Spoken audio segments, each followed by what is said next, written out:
യോഹന്നാൻ 16:14. അവൻ സ്വമേധയാ ആയിരിക്കില്ല സംസാരിക്കുന്നത്, അവൻ കേൾക്കുന്നത് മാത്രം സംസാരിക്കും.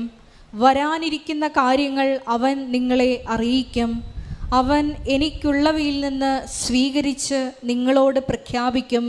അങ്ങനെ അവൻ എന്നെ മഹത്വപ്പെടുത്തും.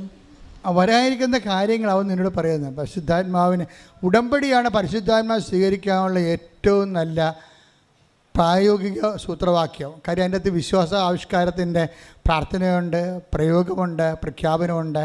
സമ്പൂർണ്ണമായിട്ടുള്ള ഒരു പ്രയോഗ പദ്ധതിയാണ്, സുവിശേഷ പദ്ധതി ഉടമ്പടി. യോഹന്നാൻ 14:26. എന്നാൽ എൻ്റെ നാമത്തിൽ പിതാവ് അയക്കുന്ന സഹായകനായ പരിശുദ്ധാത്മാവ് എല്ലാ കാര്യങ്ങളും നിങ്ങളെ പഠിപ്പിക്കുകയും ഞാൻ നിങ്ങളോട് പറഞ്ഞിട്ടുള്ളതെല്ലാം നിങ്ങളെ അനുസ്മരിപ്പിക്കുകയും ചെയ്യും. അപ്പം നമ്മളെ പഠിപ്പിക്കും ഓരോ കാര്യങ്ങളും. എന്താണ് ചെയ്യേണ്ടത്, നാളെ എന്താ ചെയ്യേണ്ടത്, അവരോട് പോയി എന്താ സംസാരിക്കേണ്ടത്, ഇങ്ങനെ എല്ലാം ക്രമീകരിക്കും. അപ്പം നമുക്ക് അവർ പരിചയമില്ലല്ലോ എന്ന് പറയുമ്പോൾ നമുക്ക് ആത്മാവിൽ ആ മാതാവിൻ്റെ മധ്യസ്ഥതയിൽ ഉടമ്പടിയിൽ ആത്മാവിനോട് സന്ധിക്കാനും പറ്റും. ഇപ്പം തന്നെ എന്നിട്ട് നമ്മളെ അതിൻ്റെ ഭാഗിക സത്യമല്ലാതെ പൂർണ്ണ സത്യത്തിലേക്ക് എല്ലാ വിഷയത്തിൻ്റെയും പൂർണ്ണതയിലേക്ക്. അപ്പം 16:13 എടുത്തേ. യോഹന്നാൻ 16:13. സത്യാത്മാവ് വരുമ്പോൾ നിങ്ങളെ സത്യത്തിൻ്റെ പൂർണ്ണതയിലേക്ക് നയിക്കും. അപ്പം ഇങ്ങനെ ഓരോരോ ദൗത്യങ്ങളെക്കുറിച്ച് പരിശുദ്ധാത്മാവിൽ എന്തെല്ലാം ദൗത്യങ്ങളുണ്ട് അതെല്ലാം ഈശോ പറഞ്ഞുകൊണ്ടേയിരിക്കും. തൻ്റെ ഡിപ്പാർച്ചർ സ്പീച്ചിലാണ് ഇതെല്ലാം വരുന്നത്. കർത്താവിൻ്റെ അവസാനത്തെ 6 മാസമില്ലേ, ഈ ഭൂമിയിലുള്ള തൻ്റെ അവസാനത്തെ 6 മാസത്തിലാണ് ആത്മാവിനെക്കുറിച്ച് വല്ലാണ്ട് ഇങ്ങനെ സംസാരിച്ചുകൊണ്ടിരിക്കും. എപ്പോഴും മലമൂടി തന്നെയായിരിക്കും, പലപ്പോഴും പ്രാർത്ഥനയിലായിരിക്കും. പ്രാർത്ഥിച്ചു വരുമ്പോൾ സംസാരിക്കുന്നത് പരിശുദ്ധാത്മാവിനെക്കുറിച്ചായിരിക്കും. അപ്പോൾ take serious about the Holy Spirit. നിങ്ങളുടെ ഓരോ ഉടമ്പടി വാഗ്ദാനങ്ങൾ നിങ്ങൾ നിറവേറ്റുമ്പോഴും കർത്താവേ ഇത് സ്വീകരിച്ചുകൊണ്ട് എൻ്റെ ആത്മാവിൽ നിറക്കണമെന്ന് പ്രാർത്ഥിക്കണം. അതായത് ദൈവത്തിൻ്റെ ഭാഗത്തുനിന്ന് കുറേ പരിഹാരങ്ങൾ വരും. എന്താ മറിയത്തിൻ്റെ പ്രശ്നം എന്താ, മറിയത്തിന് രൂപമില്ല. ഇതെങ്ങനെയാണ് ഈ വിഷയം അവതരിപ്പിക്കുന്നത്? ഞാൻ പ്രഗ്നൻ്റ് ആണെന്ന് എങ്ങനെയാണ് അമ്മയോട് പറയണത്? ഇനി ഞാൻ തന്നെ പ്രഗ്നൻ്റ് ആണോ? ഈ മംഗളവാർത്തയിൽ എന്താ സംഭവിച്ചത്? അതുകൊണ്ടാണ് ഇവരെ നേരെ അമ്മയുടെ അനിയത്തിലേക്ക് ചർച്ചക്കാരിലേക്ക് വിടുന്നത്. അപ്പോൾ എലിസബത്തിൻ്റെ അടുത്ത് ചെല്ലുമ്പോൾ എലിസബത്ത് ആദ്യം തന്നെ മറിയത്തെ കാണുമ്പോൾ തന്നെ പരിശുദ്ധാത്മാവ് നിറയെ മാത്രമല്ല, പരിശുദ്ധാത്മാവ് എലിസബത്തിൻ്റെ ഗർഭശിശുവിനെ തുള്ളിച്ചടിക്കും. അപ്പോൾ പരിശുദ്ധാത്മാവ് എലിസബത്തിനോട് പറയും, വന്ന് നിൽക്കുന്നത് ആരാണെന്ന് നോക്കിക്കേ, നിൻ്റെ പഴയ മേരിക്കുട്ടിയൊന്നുമല്ല. എന്താണ്? He's the mother of God. Oh my God's mother, എൻ്റെ കർത്താവിൻ്റെ അമ്മയെന്ന് പറഞ്ഞ് എലിസബത്ത് മുട്ടേ നിൽക്കും. Hallelujah, hallelujah, hallelujah. യേശുവേ നന്ദി. അത് അപ്പം കർത്താവിൻ്റെ അമ്മയാണ് താനെന്ന് പരിശുദ്ധാത്മാവ് എലിസബത്തിലൂടെ പറയിപ്പിക്കുമ്പോൾ മറിയത്തിന് രൂപം ഉണ്ടാകും. രൂപവും ഭാവവും ഇല്ലാതെ പോയ ആളാണ്. ആത്മാവാണ് എല്ലാത്തിനും രൂപം ഉണ്ടാകുന്നത്. ഒരിക്കൽ ആത്മാവ് എലിസബത്തിലൂടെ എല്ലാ ആശങ്കകൾക്കും മറിയത്തിന് മറുപടി കൊടുക്കണം. കണ്ടില്ലേ എന്ത് രസമാണ്, എന്ത് മനോഹരമാണ്. അപ്പോഴാണ് അമ്മ ദീർഘനിശ്വാസം പറയും. അപ്പോഴാണ് ഒരു ആശ്വാസം വേണ്ടത് രൂപം കിട്ടിക്കഴിഞ്ഞപ്പോൾ. എന്താണ്? My soul magnifies the Lord, എൻ്റെ ആത്മാവ് എൻ്റെ കർത്താവിൽ ആനന്ദിക്കുന്നു എന്ന് പറഞ്ഞിട്ട് വയറേ പൊത്തും. എൻ്റെ ആത്മാവ് എൻ്റെ രക്ഷകനായ ദൈവം ഇതിൽ ആനന്ദം കൊള്ളുന്നു. എൻ്റെ കർത്താവിൻ്റെ അമ്മ എന്ന് ആരാ പറഞ്ഞത്? കത്തോലിക്ക സഭയെ അല്ല. അവിടെയല്ലേ തെറ്റിയത്? ആരാ പറഞ്ഞത്? എലിസബത്താണോ പറഞ്ഞത്? അല്ല. ആരാണ്? പരിശുദ്ധാത്മാവിനാൽ നിറഞ്ഞു പറഞ്ഞു. കൈയടിക്കട്ടെ. ഹല്ലേലൂയ, ഹല്ലേലൂയ, ഹല്ലേലൂയ. മഹത്വം, മഹത്വം, ആരാധന, ആരാധന. ഹല്ലേലൂയ, ഹല്ലേലൂയ. പരിശുദ്ധ പരമ ദിവ്യകാരുണ്യത്തിന് ആരാധനയും സ്തുതിയും പുകഴ്ചയും ഉണ്ടായിരിക്കട്ടെ. പരിശുദ്ധ പരമ ദിവ്യകാരുണ്യത്തിന് ആരാധനയും സ്തുതിയും പുകഴ്ചയും ഉണ്ടായിരിക്കട്ടെ. അപ്പോൾ നിങ്ങൾക്ക് ഇതിനെക്കുറിച്ച് ഒരു ധാരണ ഉണ്ടാകണം. എന്തുകൊണ്ടാണ് ജപമാല ചിലർക്ക് ആക്സസറി ആയിരിക്കണത്? അവയവമല്ല, ആക്സസറി ആയിരിക്കണത്. കാര്യം മാതാവ് നിങ്ങൾക്ക് ആക്സസറി ആയതുകൊണ്ടാണ്. Additional fittings. ആക്സസറി എന്ന് പറയുന്നത് എന്താണ്? കാറിൻ്റെ ആക്സസറി എന്താണ്? ആ വീലേ വെച്ചിട്ട് വീലിനകത്തൊരു കാറിൻ്റെ വീല് നമുക്ക് കിട്ടും അല്ലേ, കമ്പനിയിൽ നിന്ന് കിട്ടും. പിന്നെ അതിൻ്റെ ആ വീലിൻ്റെ അവിടെ വെച്ചിട്ട് വീൽ ഗാർഡില്ലേ, വീൽ ഗാർഡ് വെള്ളി നിറത്തി തിളങ്ങുന്ന സാധനം, അത് ഇളക്കി മേടിക്കുന്നതാണ് അതിന് ആക്സസറി എന്ന് പറയുന്നത്, അഡീഷണൽ ഫിറ്റിങ്സ്. മാതാവ് അഡീഷണൽ ഫിറ്റിങ്സ് ആയതുകൊണ്ടാണ് നിങ്ങൾക്ക് ജപമാലയും അഡീഷണൽ ഫിറ്റിങ്സ് ആയിരിക്കണത്. മാതാവ് അവയവത്തിൻ്റെ ഭാഗമാണെങ്കിൽ നിങ്ങൾക്ക് ജപമാലയും അവയവമാണ്.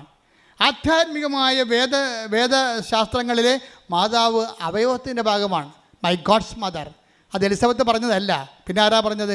പുത്രൻ തമ്പുരാൻ, പിതാവായ ദൈവത്തിൻ്റെ മകനായിരിക്കുന്ന പുത്രൻ തമ്പുരാൻ, പിതാവിൽ നിന്നും പുത്രനും പുറപ്പെടുന്ന പരിശുദ്ധാത്മാവ് പറഞ്ഞ ത്രിക ദൈവത്തിൻ്റെ മൂന്നാമത്തെ ആളായ പരിശുദ്ധാത്മാവാണ് പറഞ്ഞത് ഹീസ് ഗോഡ്സ് മദർ. കൈയടിക്കട്ടെ, ശ്രുതിക്കട്ടെ. ഹല്ലേലൂയ, ഹല്ലേലൂയ, ഹല്ലേലൂയ,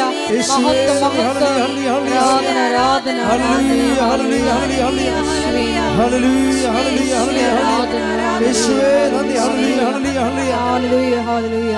പരിശുദ്ധ പരമദിവ്യകാരുണ്യത്തിന് നേരവും ആരാധനയും സ്തുതിയും പുകഴ്ചയും ഉണ്ടായിരിക്കട്ടെ. പരിശുദ്ധ പരമദിവ്യകാരുണ്യത്തിന് നേരവും ആരാധനയും സ്തുതിയും പുകഴ്ചയും പരിശുദ്ധ പരമദിവ്യകാരുണ്യത്തിന് നേരവും ആരാധനയും സ്തുതിയും പുകഴ്ചയും. അപ്പൊ ഈ അമ്മയാണ് ആദ്യമായിട്ട് തന്നെ പുതിയ നിയമം ആരംഭിക്കേണ്ട. രൂപമില്ലാത്ത മനുഷ്യരെ, ജീവിതത്തെക്കുറിച്ച് എന്ത് ചെയ്യണമെന്നൊരു എത്തുപിടിയില്ലാത്ത മനുഷ്യരെ, തൻ്റെ ജീവിത പ്രശ്നങ്ങളോട് എന്ത് പരിഹാരം ചെയ്യുമെന്ന് അറിയാൻ പാടില്ലാത്ത ആ വരാൻ പോകുന്ന പ്രശ്നത്തെ പോലും യോഹന്നാൻ 16:14 അവൻ സ്വമേധയാ ആയിരിക്കില്ല സംസാരിക്കുന്നത്, അവൻ സ്വമേധയാ ആയിരിക്കില്ല സംസാരിക്കുന്നത്, അവൻ കേൾക്കുന്നത് മാത്രം അവൻ സംസാരിക്കും, കേൾക്കുന്ന മാത്രം സംസാരിക്കും, വരാനിരിക്കുന്ന കാര്യങ്ങൾ അവൻ നിങ്ങളെ അറിയിക്കും. ഇപ്പം ഒരു മിനിമം പരിശുദ്ധാത്മാവ് നമ്മളിലുണ്ടെങ്കിൽ നമുക്ക് വരാൻ പോകുന്നൊരു ദുരിതങ്ങളെ ഈ 16:14 അനുസരിച്ചുകൊണ്ട് അവൻ നമ്മളെ അറിയിക്കും. അത് വല്ലാത്ത ഒരു അനുഗ്രഹമാണ് ശരിക്കും പറഞ്ഞാൽ. കഴിഞ്ഞ ദിവസങ്ങളിലൊരു സാക്ഷ്യം ഉണ്ടായി. ഉടമ്പടി എടുത്തൊരു ഡ്രൈവർ ഉണ്ടായിരുന്നു, അയാളിൽ പരിശുദ്ധാത്മാവ് ഉണ്ടായിരുന്നു ഞാൻ പറയും. ഒരിക്കൽ ഒരു ഡോക്ടറിനെ കണ്ടപ്പോൾ അദ്ദേഹം പറഞ്ഞു, ഇപ്പോൾ മാതാവിനെ കണ്ടുമുട്ടാൻ വേണ്ടി പുതിയൊരു പദ്ധതി തുടങ്ങിയിട്ടുണ്ട്. അതിൻ്റെ പേരാണ് ആലപ്പുഴ കലവൂർ കൃപാസനത്തിലുള്ള ഉടമ്പടി. അപ്പോൾ ഡോക്ടർ ശാന്ത ജോർജ് ഇത് കേട്ടിട്ട്, അവർ ഗൈനക്കോളജിസ്റ്റാണ്, റിട്ടയറാണ്, അവരുടെ ഭർത്താവും പീഡിയാട്രിസ്റ്റാണ് ഡോക്ടർ ജോർജ്. അപ്പോൾ അവർ കേട്ടതിന് ശേഷം ഈ ഡ്രൈവർ പറഞ്ഞു, അപ്പോൾ ഡ്രൈവർ പറഞ്ഞു കൊടുത്തിരിക്കുന്നത് മാതാവിനെ കൂടെ കൂട്ടാൻ കഴിയുമെന്നാണ് പറഞ്ഞത്. അർത്ഥസംഖ്യക്കിടയില്ലാതെ ഈ ഡ്രൈവർ ഡോക്ടറിനോട് പറയുകയാണ്, ഇപ്പോൾ മാതാവിനെ കൂടെ കൂട്ടാനൊരു പുതിയ പദ്ധതി തുടങ്ങിയിട്ടുണ്ട് സഭയിൽ. എന്താണത്? അത് ഉടമ്പടിയാണ്. അപ്പോഴീ ഡോക്ടറിന് ഭയങ്കര സന്തോഷം. കാര്യം ജീവിതകാലം മുഴുവനും മാതാവിൻ്റെ ഒരു ഭക്തിയായിട്ട് ജീവിച്ച ഒരാളാണ് ഡോക്ടർ. അപ്പോൾ മാതാവിനെ കൂടെ കൂടണ കാര്യം ഇന്നുവരെ കേട്ടിട്ടില്ല. അപ്പോൾ ഈ ഡ്രൈവറിനെ കുറിച്ച് അദ്ദേഹത്തിന് അറിയാവുന്ന കാരണം ഇവൻ സാധാരണ സത്യങ്ങളും കാര്യങ്ങളൊക്കെ പറയുന്ന ആളാണ്. അപ്പോൾ അവനത് പറഞ്ഞപ്പോൾ എന്നാൽ നമുക്ക് പോയി ഉടമ്പടി എടുക്കാമെന്ന് പറഞ്ഞ്. അപ്പോഴെന്താ, ഈ ഡോക്ടറും ദൈവത്തെ പ്രതീക്ഷിച്ചിരിക്കുന്ന ആളാണ്, ഡ്രൈവറും ദൈവത്തിൻ്റെ കൃപ. ഇതാണ് പരിശുദ്ധാത്മാവിൻ്റെ ഒരു വാട്ടർ ലെവലെന്ന് പറയണത്. വാട്ടർ ലെവൽ നമ്മൾ വെക്കത്തില്ലേ? അപ്പോൾ വാട്ടർ ലെവലെന്ന് പറയണത് ഈ വാട്ടർ ലെവലിങ് കറക്റ്റാണെങ്കിൽ മാത്രമല്ല നമുക്ക് വീടൊക്കെ ചരിയാതെ വെക്കാൻ പറ്റത്തുള്ളൂ. ഈ വാട്ടർ ലെവൽ എന്ന് പറയുന്നത് ദൈവത്തെ അന്വേഷിച്ചു കൊണ്ടിരുന്നവരോടെല്ലാം. Take the bed of God. ലൂക്ക 2:38. അവൾ അപ്പോൾ തന്നെ മുമ്പോട്ട് വന്ന് ദൈവത്തെ സ്തുതിക്കുകയും ജെറുസലേമിൽ രക്ഷ പ്രതീക്ഷിച്ചുകൊണ്ടിരുന്ന എല്ലാവരോടും ശിശുവിനെ കുറിച്ച് സംസാരിക്കുകയും ചെയ്തു. അതാണ് വാട്ടർ ലെവൽ എന്ന് ഞാൻ പറഞ്ഞത്. ഈ ഡ്രൈവറിനൊരു വാട്ടർ ലെവലുണ്ട്, ഡോക്ടർ ശാന്ത ജോർജിനൊരു വാട്ടർ ലെവലുണ്ട്. എന്താണ്? ഇവർ രണ്ടുപേരും ദൈവത്തെ അന്വേഷിക്കുന്നവരാണ്. അപ്പം മാതാവിനെ കൂടെ കൂട്ടാമെന്ന് കേട്ടപ്പോൾ ഡോക്ടറിന് സന്തോഷമായി. ഡോക്ടർ ജോർജിനെ വിളിച്ചുകൊണ്ട് ഇവിടെ വന്ന് ഉടമ്പടി എടുത്തപ്പോൾ അവർ പറഞ്ഞ ഇതാണ്, എനിക്ക് പ്രത്യേകിച്ച് കാര്യങ്ങളൊന്നുമില്ല, ഞങ്ങൾ വെൽ സെറ്റിൽഡ് ഫാമിലിയാണ് എന്ന് വെച്ച് കഴിഞ്ഞാൽ ചില ആൾക്കാർ വെൽ സെറ്റിൽഡ് ഫാമിലി ആയി കഴിയുമ്പോൾ പിന്നെ പ്രത്യേകിച്ച് കാര്യങ്ങളൊന്നും ഉണ്ടാകത്തില്ല. ഇവർ ആ ഉദ്ദേശത്തിലല്ല പറയണത്. എനിക്ക് പ്രത്യേകിച്ച് ഭൗതികമായ ഒരു നേട്ടത്തിന് ആവശ്യം. എൻ്റെ 2 മക്കളും ഡോക്ടർമാരാണ്, 2 പേർക്കും ജോലിയുണ്ട്. ഒരാൾ ആലപ്പുഴയാണ് വർക്ക് ചെയ്യണത്. ഞങ്ങൾ 2 റിട്ടയർഡ്, ഞങ്ങൾക്ക് പെൻഷനുണ്ട്. ഞങ്ങൾക്ക് ആർക്കും ഒരു പ്രശ്നവുമില്ല, ആ ആവശ്യത്തിന് ആരോഗ്യമുണ്ട്. പക്ഷേ മാതാവിനെ കൂടെ കൂട്ടാമെന്ന് പറഞ്ഞപ്പോൾ എനിക്കതിൽ കുറവായിട്ട് തോന്നി. കാരണം ഇത്രയും നാൾ ഇങ്ങനെ എല്ലാം ദൈവം എന്നെ അനുഗ്രഹിച്ചിട്ടും ഇപ്പോഴും എനിക്കൊരു കുറവുണ്ടല്ലോ. എന്താണ്? മാതാവിനെ കൂടെ കൂട്ടാത്ത കുറവ്. അതാണ് സംഭവം. അപ്പോൾ അത് കേട്ടപ്പോൾ തന്നെ അവർ തിരിച്ചു വന്ന് ഉടമ്പടി എടുത്തിട്ട് അവർ ഒന്നേ പറഞ്ഞുള്ളൂ, അമ്മയെ കൂടെ വരണമേ. അത്രയേ ഉള്ളൂ, വേറെ ഒന്നും പറഞ്ഞില്ല. അമ്മയെ കൂടെ വരണമേ. അത് സത്യസന്ധമാകണ കാരണം പിന്നെ എന്താ സംഭവിക്കണത്? അതായത് പരിശുദ്ധാത്മാവ് ഉണ്ടെങ്കിൽ നമ്മൾക്കറിയാമല്ലോ 16-14 എന്താ പറയണത്? വരാനിരിക്കുന്ന കാര്യങ്ങൾ അവൻ നിന്നോട് പറയും. അമ്മ എന്തിനാണ് ഇവിടെ കൂടെ പോയത്? പിറ്റേ ദിവസം ഭർത്താവിന് ഹാർട്ട് അറ്റാക്കായി. അമ്മയ്ക്കതറിയാമായിരുന്നു, എന്തോ വിപത്ത് സംഭവിക്കാൻ പോകണമെന്നുള്ളതിനെക്കുറിച്ച്. അമ്മ കൃപാസനത്തിൽ വന്ന് അതല്ലേ പറഞ്ഞത്, ദുരന്തം ഉണ്ടാകാൻ പോണ്, പ്രാർത്ഥിക്കണം, വരാനിരിക്കുന്ന കാര്യങ്ങൾ. അപ്പോൾ നമ്മുടെ ജീവിതത്തിൽ ഒരു ദുരന്തം ഉണ്ടാകാൻ പോകണമെങ്കിൽ നമ്മൾ മുൻകൂർ ജാമ്യം എടുക്കാൻ വേണ്ടി അമ്മ നേരിട്ടെടുത്തതാണ് ഉടമ്പടി. കൈയടിക്കട്ടെ.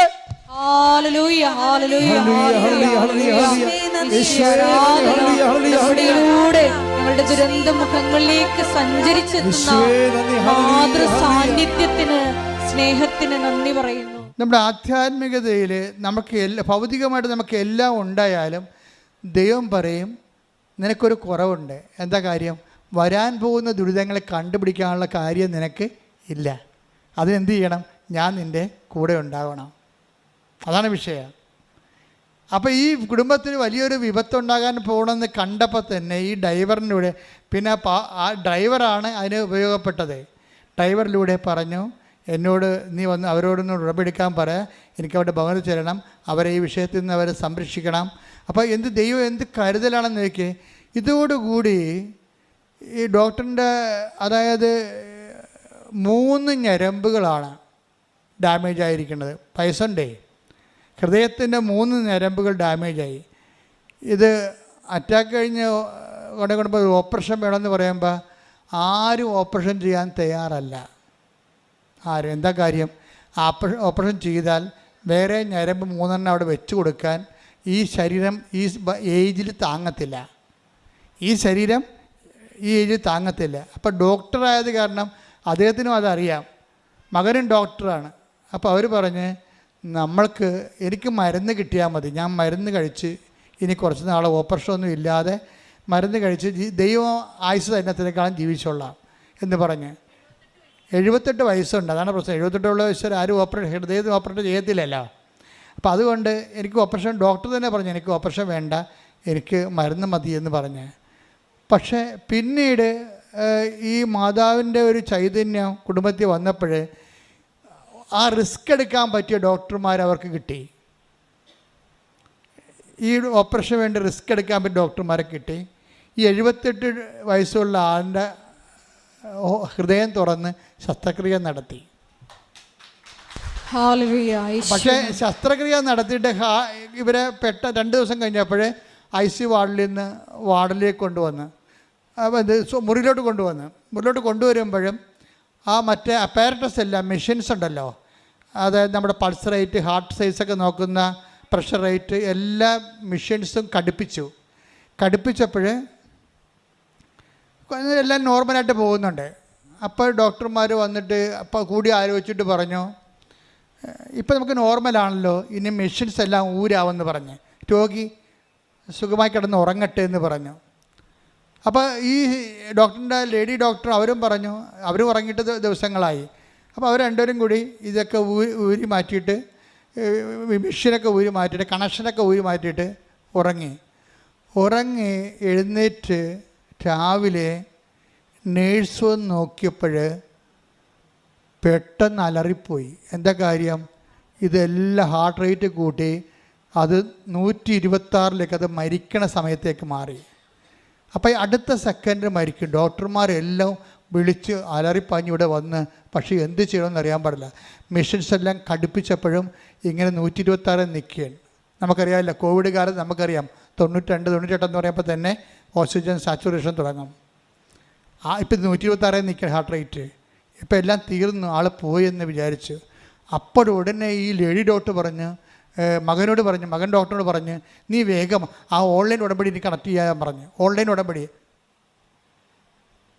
അമ്മയോട് പെട്ടെന്ന് എനിക്ക് ഈ വിഷയം പറയണം, എനിക്ക് ഓൺലൈൻ ഉടമ്പടി കണക്ട് ചെയ്യാൻ പറഞ്ഞു. ഉടനെ ഈ മകൻ എഴുതിയിട്ട് ഓൺലൈൻ ഉടമ്പടി കണക്ട് ചെയ്ത് എന്നിട്ട് എൻ്റെ ഭർത്താവിൻ്റെ ജീവൻ എന്നടിച്ച് അതിൻ്റെ അകത്ത് എൻ്റെ ഭർത്താവിൻ്റെ അമ്മേ എൻ്റെ ഭർത്താവിൻ്റെ ജീവൻ എന്നടിച്ച് സെൻഡ് ചെയ്ത് നോക്കിയപ്പോഴുണ്ട് 92. Hallelujah hallelujah. ആ സെക്കൻഡ് നോക്കി അതിൻ്റെ പൊക്കമുണ്ടല്ലോ 92 സെക്കൻഡാണ്. അപ്പോൾ എന്നെ ഒത്തിരി പേര് തിരുത്തിയിട്ടുണ്ട് പണ്ട്. ഉടമ്പടി ഉടനടി പരിഹാരം എന്ന് പറയരുത്, അതൊരു ബിസിനസ് ട്രിക്കായിട്ട് തോന്നത്തുള്ളൂ. അത് ഞാൻ പറഞ്ഞ് ബിസിനസ്സായിട്ട് ചിന്തിക്കുന്നവർക്ക് അങ്ങനെ തോന്നും. പക്ഷേ ഇത് വെളിപാടാണ്. എനിക്ക് ആദ്യം തന്നത് ഉടമ്പടി ഉടനടി പരിഹാരം എന്നാണ്. കാര്യം നമ്മളുടെ പത്രത്തിൻ്റെ ആദ്യ പേജിലുള്ളതെല്ലാം ഉടനടി പരിഹാരമുള്ള സംഭവങ്ങളാണ് ഉള്ളത്. ഇനി ഇത് ഈ ശാന്ത ജോർജ് അടുത്ത സെക്ഷൻ പറയണം. ഇപ്പോൾ ആ ഡോക്ടർ ആരോഗ്യത്തോടെ വന്നാണ്, ഡോക്ടർ തന്നെയാണ് ആ സാക്ഷിയോടെ പറഞ്ഞിരിക്കണത്, ഡോക്ടർ ജോർജ്. പക്ഷേ അതല്ല, അതിനുശേഷം അവരുടെ ജീവിതത്തിൽ വീണ്ടും ഒരു സംഭവം ഉണ്ടായി. ഈ വരാനിരിക്കുന്ന കാര്യങ്ങൾ എന്ന് പറഞ്ഞില്ലേ, അമ്മ വരാനിരിക്കുന്ന കാര്യങ്ങൾ അവൻ നിന്നോട് പറയും എന്ന് പറഞ്ഞാൽ നമ്മുടെ മുമ്പിൽ പരിശുദ്ധാത്മാവിൻ്റെ കൂടെ അത് ആക്ടിവേറ്റ് ചെയ്യാൻ വേണ്ടി നമ്മൾക്ക് മാധ്യസ്ഥം വഹിക്കാൻ വേണ്ടി ഉറപ്പുള്ള സാക്ഷിയായിട്ട് വരുന്നത് അമ്മയാണ്. അതുകൊണ്ട് തന്നെ നടപടിക്രമങ്ങൾ സ്പീഡാണ്, ഭയങ്കര സ്പീഡാണ്. കാര്യം വാഗ്ദാനത്തിലുള്ളതാണ്. എന്താണ് വാഗ്ദാനം? Take the word of God. പ്രഭാഷകൻ 36:8. പ്രഭാഷകൻ 36:8. വാഗ്ദാനം അനുസ്മരിച്ച് പറഞ്ഞ വാഗ്ദാനം അനുസ്മരിച്ച് അങ്ങ് കാലത്തെ ത്വരിപ്പിക്കണമേ, അങ്ങയുടെ കരുത്തേറിയ പ്രവർത്തനങ്ങളെ ജനം പ്രകീർത്തിക്കട്ടെ. ഇപ്പൊ വാഗ്ദാനമാണ് കാലത്തെ ടൈം ഷോർട്ട് ചെയ്യുക എന്നുള്ളത്. ഓൺലൈൻ ഉടമ്പടി എടുത്ത് സ്വിച്ച് ഓഫ് ഓൺ ചെയ്ത് കഴിഞ്ഞപ്പോൾ തന്നെ ആ സെക്കൻഡിൽ തന്നെ അവിടെ 126 ഹാർട്ട് റേറ്റ് നോർമലിലേക്ക് വരും. അത് വാഗ്ദാനം അനുസരിച്ചുകൊണ്ട് അങ്ങ് കാലത്തെ ത്വരിപ്പിക്കണമേ, ടൈം ഷോർട്ട് ചെയ്യണമേ എന്നാണ്. അല്ല പിറ്റേ ദിവസമല്ല നോർമലാകണത്, പിറ്റേ ദിവസമല്ല, ആ സെക്കൻഡിൽ തന്നെയാണ്. ശ്രദ്ധിക്കട്ടെ. ഹല്ലേലൂയ ഹല്ലേലൂയ ഹല്ലേലൂയ ഹല്ലേലൂയ. യേശുവേ നന്ദി, യേശുവേ ആരാധന. ഹല്ലേലൂയ ഹല്ലേലൂയ. മഹത്വം പിതാവേ നന്ദി, പിതാവേ മഹത്വം. ഇപ്പോഴും നമുക്കെതിരെ ഒത്തിരിയേറെ ആക്ഷേപങ്ങളുണ്ട്. കാര്യം പല ആൾക്കാർക്കും ഭാരമാണ്. കാര്യം കൃപാസനത്തിൽ ഇത്രയും അത്ഭുതങ്ങൾ അമ്മ ചെയ്യുമ്പോഴേ അതിൻ്റെ അടയാളം കിട്ടിക്കൊണ്ട് ജനം കഴിഞ്ഞ ദിവസങ്ങളിൽ ജോസഫ് ദാസൻ എന്ന് പറഞ്ഞൊരു സഹോദരൻ, ഒരു ആധ്യാത്മികമായ ശുശ്രൂഷകനാണ്. അദ്ദേഹം ഈ റാലി കഴിഞ്ഞപ്പോഴേ ഒരു പോസ്റ്റ് ഇട്ടുണ്ട് FFDയിൽ. അതിൻ്റെ പോസ്റ്റ് ഞാൻ വായിച്ചപ്പോൾ ഞാൻ ഓർത്ത് എനിക്ക് ഭയങ്കര സന്തോഷം തോന്നി. അദ്ദേഹം പറഞ്ഞത് 3 ലക്ഷക്കണക്കിന് മനുഷ്യർ കടപ്പുറത്ത് നിൽക്കുന്ന ഞാൻ ആ മനുഷ്യരെ ഇങ്ങനെ വിലയിരുത്താൻ ആഗ്രഹിക്കുന്നു. എന്താണ്? അതൊരു ജനക്കൂട്ടമല്ല, മറിച്ച് ദൈവവുമായിട്ട് ഉടമ്പടി എടുത്തവരെ, വിശുദ്ധരായിട്ടുള്ള മനുഷ്യരെ, അതുപോലെ തന്നെ കത്തോലിക്കരാണെങ്കിൽ 2 ആഴ്ചയ്ക്ക് ഒരിക്കൽ കുമ്പസാരിച്ചവർ, നല്ല കൗതാശികമായ ജീവിതം അനുഷ്ഠിക്കുന്നവർ, കത്തോലിക്കരല്ലാത്തവരാണെങ്കിൽ അക്രൈസ്തവരാണെങ്കിൽ പോലും വിശുദ്ധമായ ജീവിതം നയിക്കുന്ന വലിയൊരു സമൂഹത്തെയാണ് കടപ്പുറത്ത് കണ്ടതെന്ന്. അത് സാധാരണ ജനക്കൂട്ടമല്ല, ദൈവത്തിൻ്റെ ജനമാണെന്ന്. ശ്രദ്ധിക്കട്ടെ. ഹല്ലേലൂയ ഹല്ലേലൂയ ഹല്ലേലൂയ ഹല്ലേലൂയ. അപ്പോൾ ഒരു മനുഷ്യനെ പുറത്തുനിന്ന് നോക്കുന്നൊരു മനുഷ്യനെ, അത് അദ്ദേഹം വിദേശത്തു നിന്നാണ് ഈ റാലി പങ്കെടുക്കുന്നത്. അപ്പം അവരുടെ അസസ്മെൻ്റ് കണ്ടില്ലേ?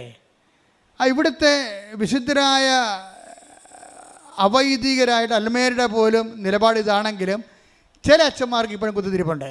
ഇത് കച്ചവടമാണ്, പത്രം കൊടുത്തു വിടുന്നു, പത്രം വിതരണം ചെയ്യുന്നു, ഇത് പണമുണ്ടാക്കുന്ന ഏർപ്പാടാണ്. What we have doing? നിങ്ങൾക്കറിയാമല്ലോ, 12 ലക്ഷത്തോളം രൂപ ഈ റാലിക്ക് നമുക്ക് ചിലവാണ്. ഞാൻ നിങ്ങളുടെ കാശ് ചോദിച്ചാൽ ഒരു പൈസ ചോദിച്ചില്ല. എന്തെങ്കിലും കാലത്ത് ഞാൻ നിങ്ങളോട് ചോദിച്ചിട്ടുണ്ടോ? ഇല്ല. ഒരു പിരിവ് ഇതിൻ്റെ പേരിൽ നടന്നോ? ഇല്ല. 1.5 ലക്ഷം ബണ്ണ് നമ്മൾ തന്നെ കൊടുത്തു, 30,000-ഓളം വെള്ളക്കുപ്പികൾ നമ്മൾ തന്നെ കൊടുത്തു. അപ്പോൾ ഇപ്പോഴത്തെ ഈ 1.5 ലക്ഷം പേർക്ക് നമ്മൾ കാപ്പി തിളപ്പിച്ച് കൊടുത്തു. 1.5 ലക്ഷം പേർക്കോ? ജനങ്ങൾ കൊടുത്തത് വേറെ, ലക്ഷക്കണക്കിന് ആഹാര സാധനം വെള്ളവും പുറമേ കിട്ടി, വഴികളിൽ നിന്ന് കിട്ടി. നമ്മൾ അച്ഛൻ വിളിച്ചതുകൊണ്ട്, നമ്മുടെ കൃപാസനം വിളിച്ചതുകൊണ്ട് മാതാവിൻ്റെ പേരിൽ നിങ്ങൾ വന്നത്. അപ്പം ഞങ്ങൾക്ക് നിങ്ങളെ സന്ധിക്കാനുള്ള ബാധ്യതയുണ്ട്. അതുകൊണ്ട് പന്തലൊക്കെ ഇട്ട് 20 പന്തലിട്ട് അലക്ഷൻ അപ്പു അച്ഛനും അതുപോലെ തന്നെ സണ്ണി ബ്രദറ്, അതുപോലെ തന്നെ ഇവിടെ ഉണ്ടായിരുന്ന എഡ്വേർഡ് ബ്രദർ, പിന്നെ നമ്മുടെ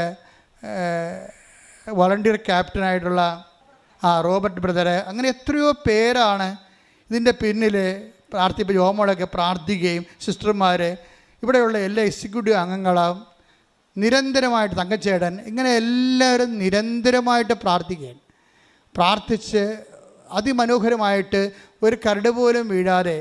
പിന്നെ ചെറിയ ഞാൻ അവിടെ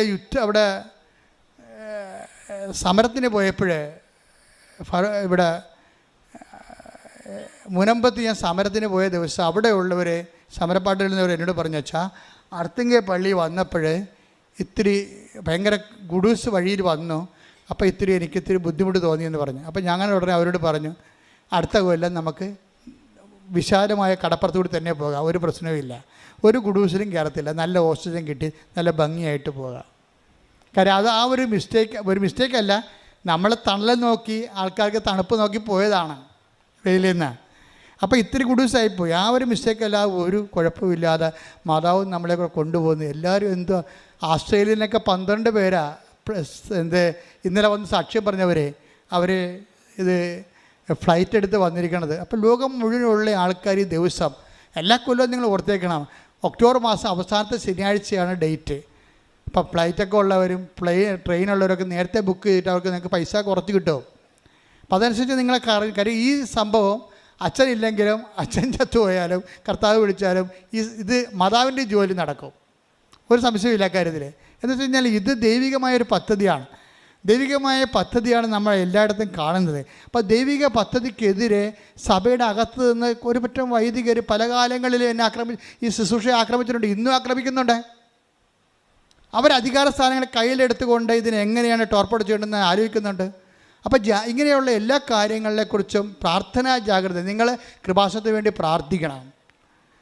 നിങ്ങൾ പ്രാർത്ഥിക്കുക. ജോമാരെ ദൈവികമായ പദ്ധതി മനുഷ്യൻ്റെ ബുദ്ധിമോശമായ തീരുമാനത്താൽ അട്ടിമറിച്ചുകൊണ്ട് സാത്താന് വലിയ ഒരു സമ്മാനമായി ഇത് മാറുന്നൊരവസ്ഥ ഉണ്ടാകാതിരിക്കാൻ വേണ്ടി പ്രത്യേകം ഇടിമുഴക്കം പോലെ സ്തുതിക്കട്ടെ. ഹല്ലേലൂയ.